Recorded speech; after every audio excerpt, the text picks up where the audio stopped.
Welcome back, everybody. Time for another episode that we call PATELECAST. This isn't just a telecast. This is a PATELECAST with Dr. Patel explaining the science, soul, and the spaces between as we explore the frontiers of health with some cool conversations and some interesting questions from the man who knows about them both, Dr. Neil Patel. Welcome, sir. All right. Thanks for having me back. You know, the good news is I'm going to live to be in my 90s based on my parents made it that far. Or is that the bad news? You know, what kind of life will I be living 20 years from now, 30 years from now or something? And I wonder about that all the time. And we talk about the habits and the routines and the things. I should start now, but I don't always do it. You're going to tell us how to do it today, right? Yeah, exactly. So I'm grateful and honored to have my personal trainer here, Mr. Schad Gibbons from Force3 Fitness. He is the founder and creator of Force3 Fitness, which is a private gym in the city of Orange. And I train with you at least once a week, which has been great. I see a lot of gains. And yeah, I'm excited to have you here. Yeah. Great. Excited to be here. Thank you for inviting me to be on this this podcast show video. Yep, I'm gonna sit wave hello to the listeners over there. Yeah. Now he asked us if we could swear because he says once in a while, does he swear at you like, damn it, get up off here? That's right. Push me, push the audience. Absolutely. Right. So yeah. So I wanted to start off right away, Schad. You know, you're obviously in the fitness world, personal trainer for me, a lot of other people. What made you even want to get into this kind of space? That was my first case study, the first testimonial, the first project I worked on. Yeah. I was always active as a kid growing up, ate a lot of food. I loved food. My mom was a chef, pastry chef, so there was always some fresh baked goods around the house. It would eat until I felt uncomfortable, but I was active, whether that was summertime, riding bikes outside all day, drinking water from hoses, building jumps, to, mountain bike riding and then organized sports. So I've always been active, just had an eating problem. That eating problem led me to being 285 pounds. And I remember the moment that I stepped on the scale before wrestling season and I weighed 285. Wow. Basically saying you are too fat to participate in wrestling because there's weight limits. Right. So heavyweight ended at, I think it was 275. I know there's a difference between some schools are 280, but I was basically too fat to wrestle and participate in the sport. And I decided I'm either going to give up now and just become fat the rest of my life, or I'm going to make a change. And in that moment, it felt like an eternity. I saw myself go down the path of giving up. And I was 30 years old. I had Cheeto dust on my fingertips. I was like 350 pounds on the couch playing video games.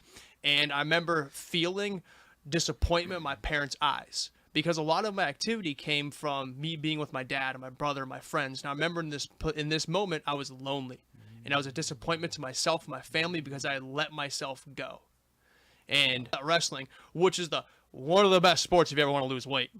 Right. And I'm going to make that be a change for myself. Wow. So over the course of wrestling, I ended up dropping 60 pounds in 3 months. Wow. Yeah. I did one simple thing.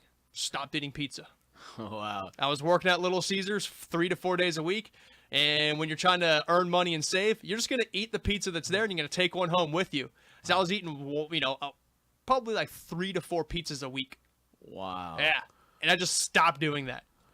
Wow, that's quite an experience. I can only imagine, being at a certain weight and having that perspective to be like, look, it's in my hands. And like that's actually something I want to, talk about today is you've been good at pushing me, is kind of overall was kind of what motivated you back then for your own personal journey, how you motivate your clients now, but also how do you maintain it?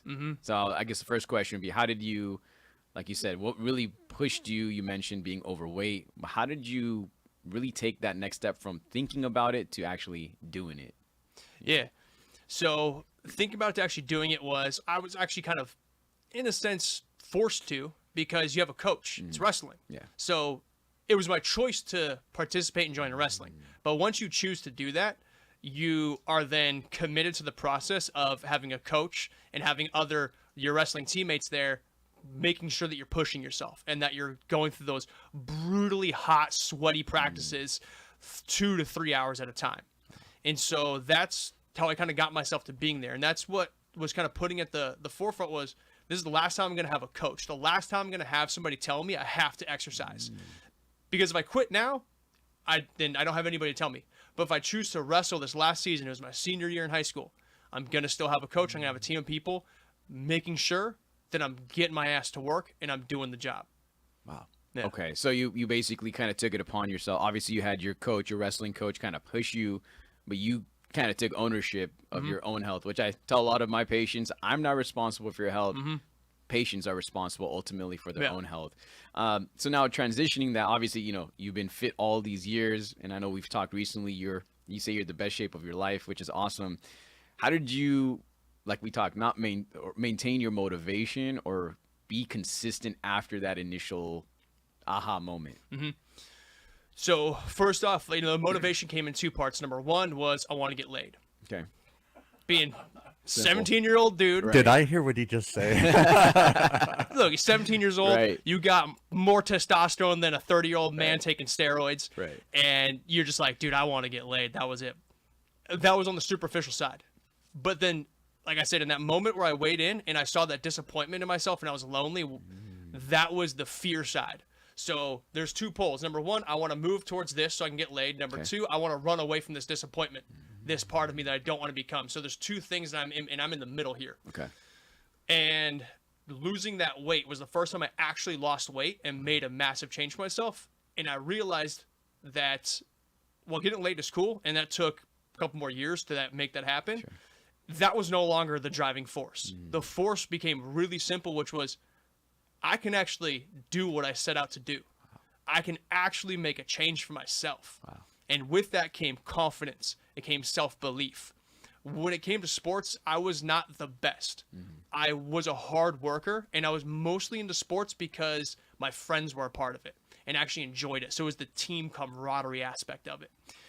And there was the first time where I was like, I could do this.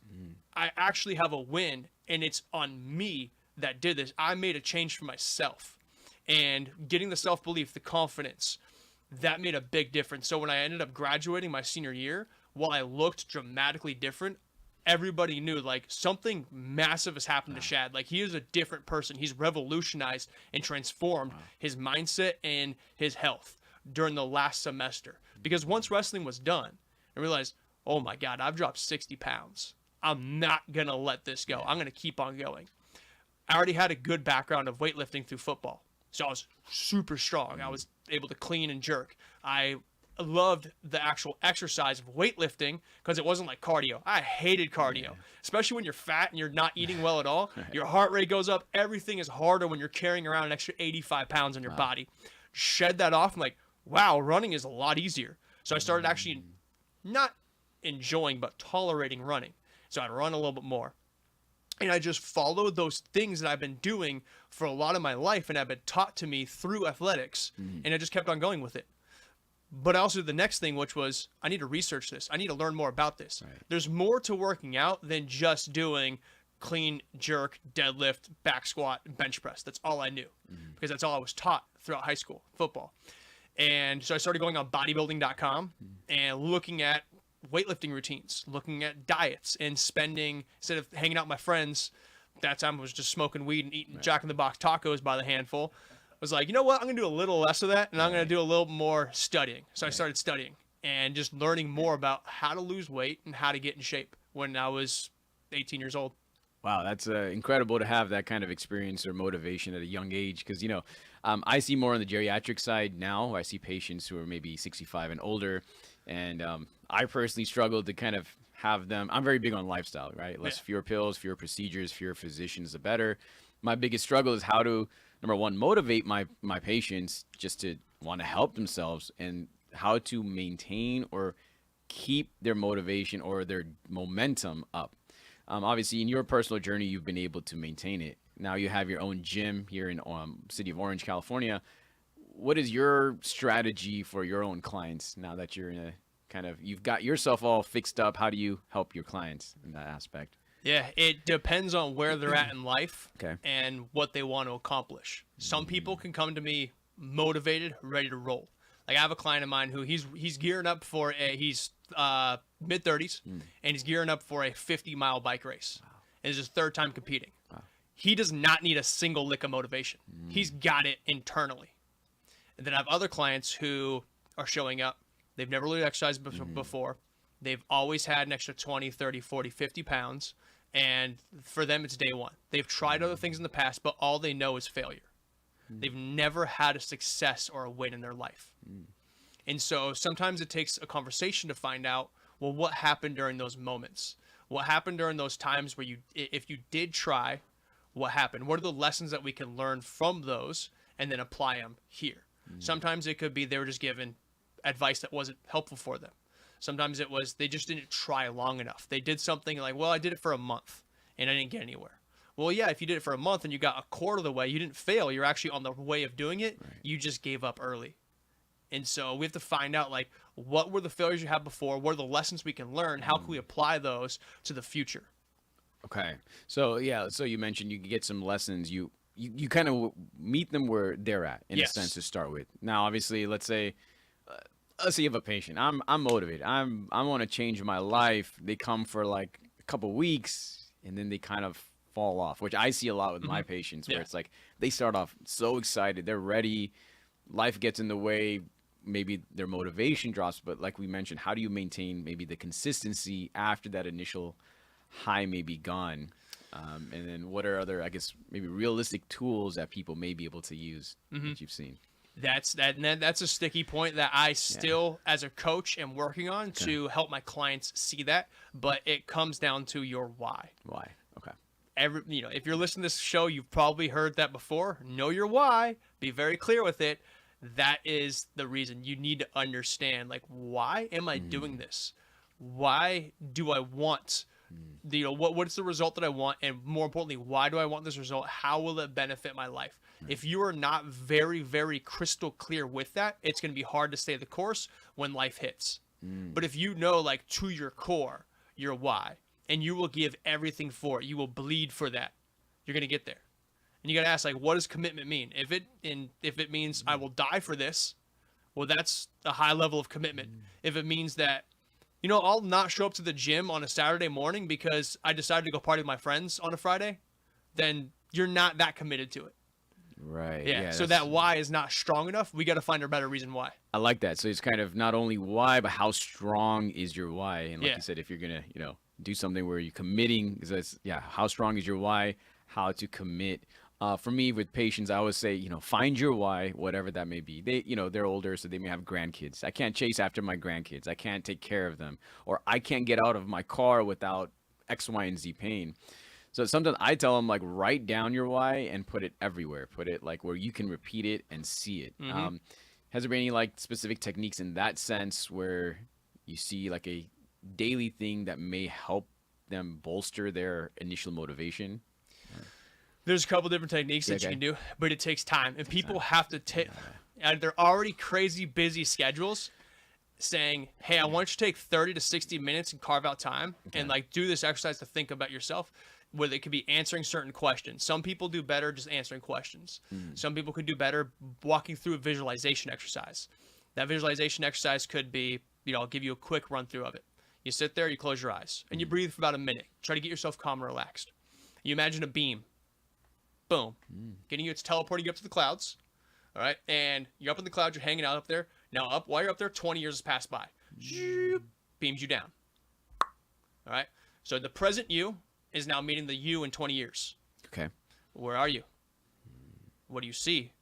What are you looking like? How do you show up?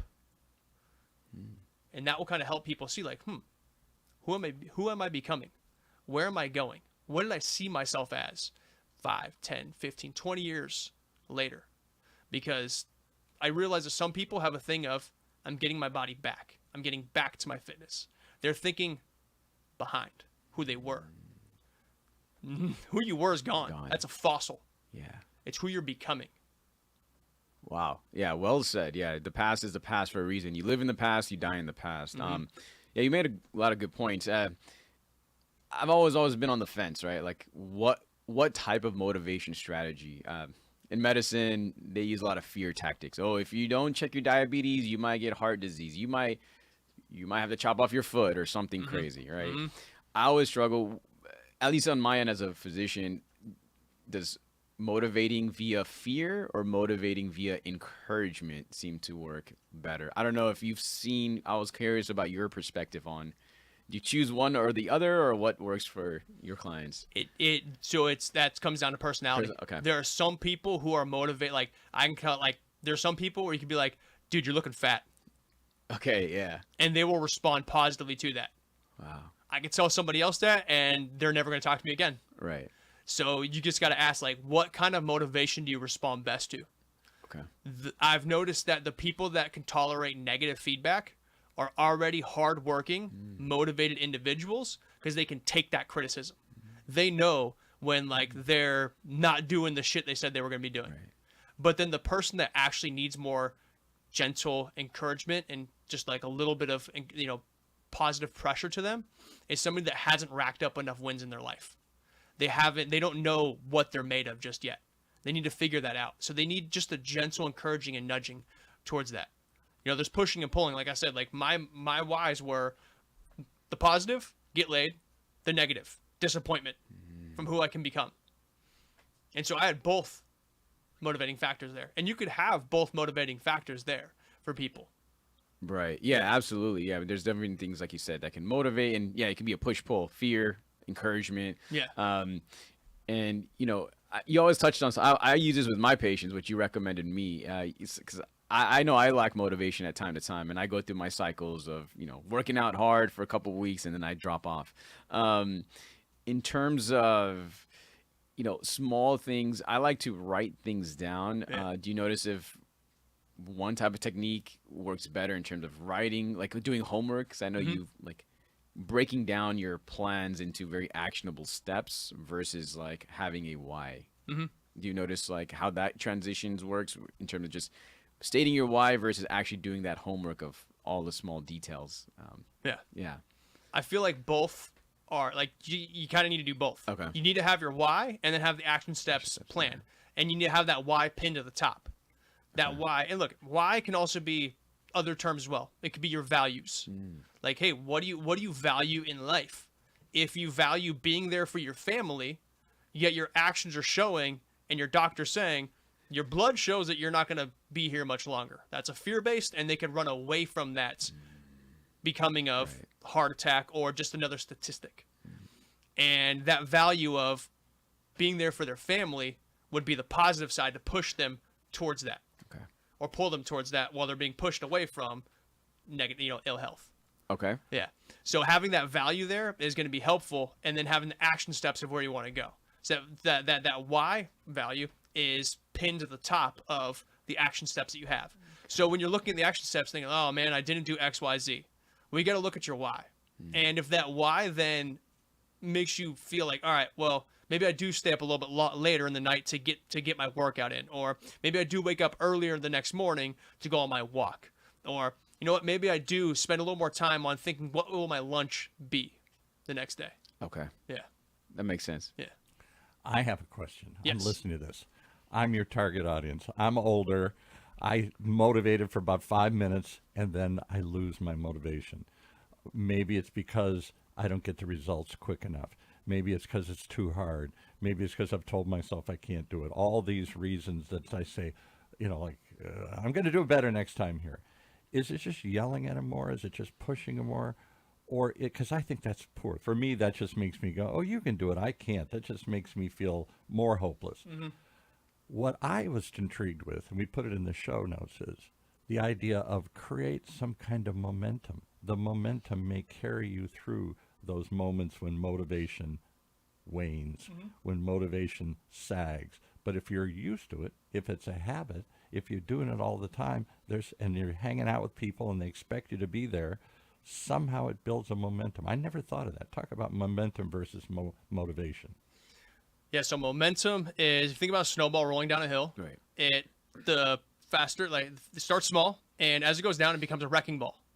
But it started really, really small. We could think of, all right, what is a win? And I ask my clients this every week. A win is something that is above and beyond your normal responsibilities, that if you do this thing, you will feel accomplished about yourself. Very easy definition of what a win is. So you got to create that yourself. That could be, I'm intentionally going to walk. Let's say you want to walk more. I'm intentionally going to walk an average of 8,000 steps a day. Cool. So I hit you up Monday, paid you walk 8,000 steps. Yes, I did. Wonderful. Great. You hit your win. How do you feel? And I ask them, how do they feel? Because I want to anchor that feeling of pride and accomplishment to their actions. Got it. Now, if they don't hit that, I say, okay, cool. What happened? What was the obstacle? What was the roadblock? XYZ came up. Okay. Now let's look at your schedule, look at your lifestyle, and figure out how can we adjust this. Maybe there's somebody, and if there's somebody that was saying, I'm walking 2,000 steps a day on average, and I'm going to go 8,000 steps a day, as a coach, it's me to say, hold up, let's pull that back. Right. You want to quadruple what you're doing? That's great. I love the ambition and the gusto, but we want to actually make this a game that you can win, that's challenging, can be beneficial, but you can actually win. Let's pull that back to doing 4,000 steps a day. How's that sound? So it makes a manageable win, and they can actually do it. Then the next week, if they want to, let's try to go for 5,000, or let's try to go here. Let's try to maintain this, and then then they're starting to feel better. Like, hey, like I went from going 2,000 steps a day to 6 weeks later, I'm average walking 6,000 steps a day. You've tripled your steps. That's great. Does that feel like something you could do consistently and you enjoy it? Yes, I do. Cool. How can we also create this habit as well? Maybe we can stack something to it. Maybe it's you go on a walk with your dogs, your family, or you go on a walk and you just say, hey, you know what? I need to be out more outside in nature and disconnect. Leave your phone. Just go on a walk. Or maybe go listen to a podcast, you listen to music. So you couple certain activities up with the other activity. So sometimes you're thinking, well, I'm not going on a walk. You're just thinking, no, I'm going to listen to a podcast right now. But I happen to be walking while doing it. Or I'm going to go on a phone call. I'm just going to happen to walk while going on the phone call. Yeah, I like how you put that. It's like instead of saying I'm walking and I'm going to take this phone call, I'm taking this phone call while I'm walking. It becomes like a subconscious kind of that activity. becomes the habit. When I listen to Right. podcasts, I'm walking. I'm not telling myself I have to exert myself. No, I want to listen to podcasts. I want to listen to phone call. I want to get out in nature or something. I just never thought of that. Momentum has its own, what would you say? Momentum. It carries you. It might carry you through those moments when you otherwise give up. Right. I like that. I like how you associate it with something like an anchor. So Yeah, I that way never it's thought of no that. longer they're focusing on I have to exercise, is that I'm doing my chore or activity with this exercise as a background. You brought something up a long time ago with me that always stuck with me, and I've actually told patients, exercise. Like I have a lot of patients who snack. They always snacking and eating. You know, I don't eat a lot, but I eat some nuts here, and I have a little snacks. You have a concept I never heard: exercise snacks. You want to touch upon that a little bit? Yep. Not to correct you, movement snacks. Movement snacks. Okay. Because I want to. Exercise is a bad name. Right? Exercise is That's the key. You tell me to exercise, and I groan right away. I feel pain. I come up with excuses. I start to tell myself why I won't or can't or don't want to do this. I can push through it if I'm motivated, but I'm still trying to push through something. Exercise, for the people I know in my life, they love to do it. Somehow they associate it with fun, not with bad things. Yeah. And for those people, they've been doing it for a long time. But for most people, when you hear exercise, they usually think of this is prescribed. It's in a specific setting. It's a specific sort of reps and sets and weights and that sort of stuff. And there's a lot of structure to it. Movement is flow. When water's going down a river, it's not exercising. Right. It's flowing and moving down the river. So if I call it movement, hey, I want you to move more in the day. It's a very simple but very broad term. What is movement? It's just you taking your body and moving it around. I mean, you can't really use the same word in the definition, but it's saying take your body and go from here to there. Take it through space of some kind. And what it's going to have is an effect on you because there's gravity, and gravity is an omnipotent force that's always weighing down your body. And if you're taking your body through space, and moving your body through space, you're going to get some sort of benefit from it because of the stress of gravity. Now it could be something, movements that could be, I'm going to move my arm around in a circle. I'm going to touch my toes 5 times and then reach up to the air 5 times with each one. I'm going to move my hips around in a circle. I'm going to move my head and neck 10 times like this and then 10 times like this. I'm going to move my shoulders back around. Because if you're just sitting in a position, stuck, and you're not moving at all, your body's gonna form to those positions, and it adapts to those positions, and that's how bad posture happens. That's how joint pain happens. That's how these little things pop up over time.